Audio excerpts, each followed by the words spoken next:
EnglishForEconomists.com.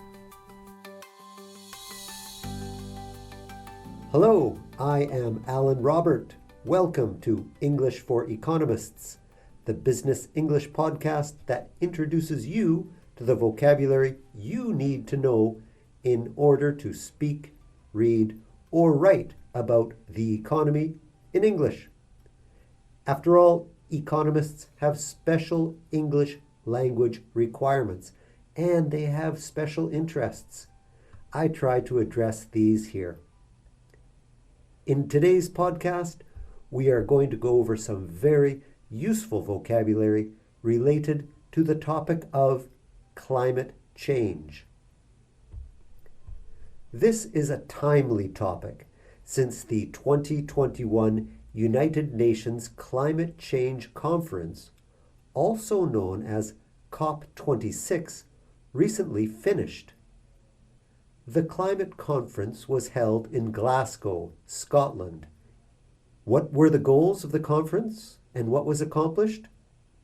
Well, you'll hear a little bit about that later. But first, listen up. Here is our key vocabulary. Pay close attention to the meanings and the pronunciation. Collective action. Collective action is when a number of people work together to achieve some common objective. Heat wave. A heat wave is a long period of unusually hot weather. Flood. A flood is an overflowing of a large amount of water, especially over what is usually dry land. You have too much water? A flood.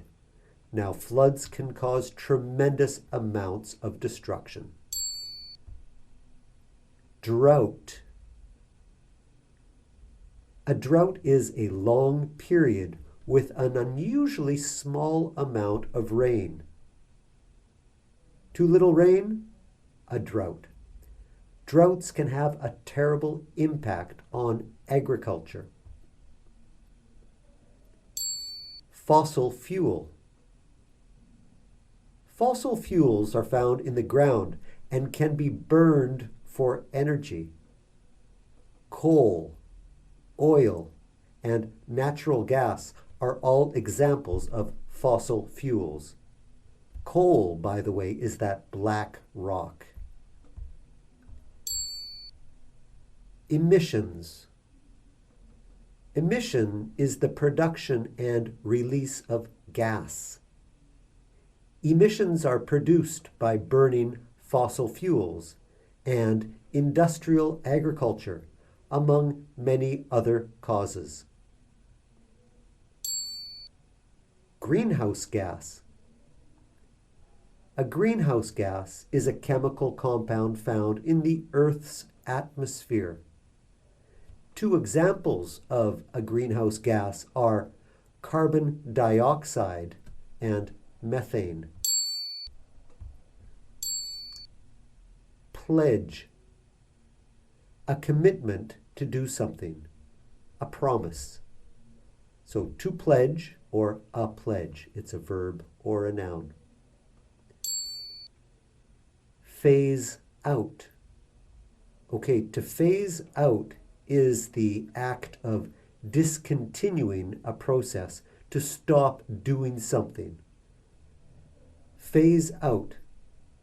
To phase out is the action of discontinuing a process or a project, and to do that in phases, so step by step. To phase out is to stop doing something step by step. Let's talk about climate change. Friends, it's not unanimous, but most experts agree that the world is warming. It's getting hotter. It's warming because of emissions from fossil fuels used by humans, like coal, oil, and gas. As a result, we see that heat waves, floods, and droughts are intensifying all over the planet. In fact, the last 10 years have been the warmest on record, and governments agree that urgent collective action is needed. So, with the goal of working towards solutions, the United Kingdom recently hosted the 26th United Nations Climate Change Conference of the Parties, which is also known as Cop26, in Glasgow, Scotland.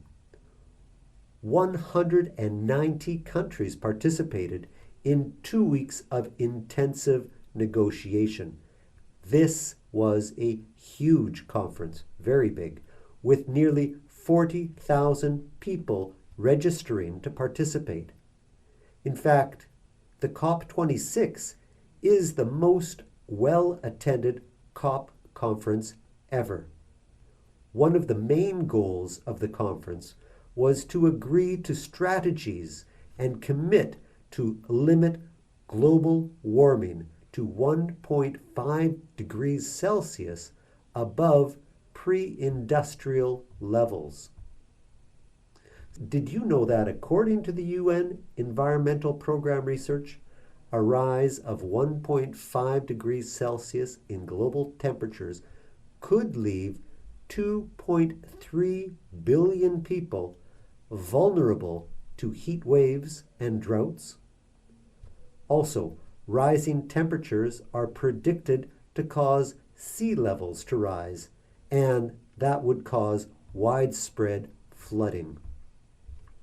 Now, during the conference, countries were asked to explain their plans to massively reduce greenhouse gas, and all countries pledged to phase out inefficient fossil fuel subsidies.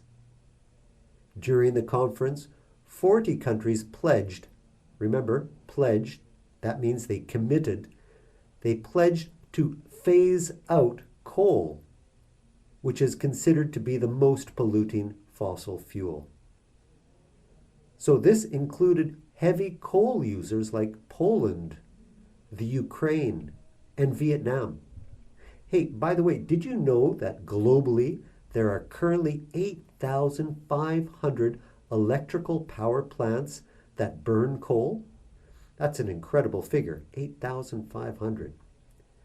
Now, regarding the pledge to phase out coal, there was some last-minute resistance by India and China. These two countries didn't pledge to phase out coal, but they did pledge to phase down their coal consumption. So in other words, they promised to reduce, but they did not promise to stop. The United States and the European Union have launched an initiative to cut methane. Methane is a powerful greenhouse gas that comes from sources including fossil fuel extraction and livestock farming. By livestock farming, of course, I mean raising animals such as cattle. More than 100 countries have now pledged to cut their methane emissions by the year 2030. There were many other important pledges and agreements made at the COP26, and all of the countries have agreed to return to the negotiating table next year when the conference will be held in Egypt. Okay, that's all for today. Thanks for joining me for this episode of English for Economists. I would like to give a special hello to our economist friends located in Peru. It's really exciting to see how our audience is growing with economists tuning in from all over the world. So hello, Peru. If you would like to contact me, you can reach me through my webpage, englishforeconomists.com. And remember, students, please, practice makes perfect. Keep studying. The world needs global economists who can communicate with each other in English, and they need them now more than ever before. Goodbye for now, and we'll see you next time.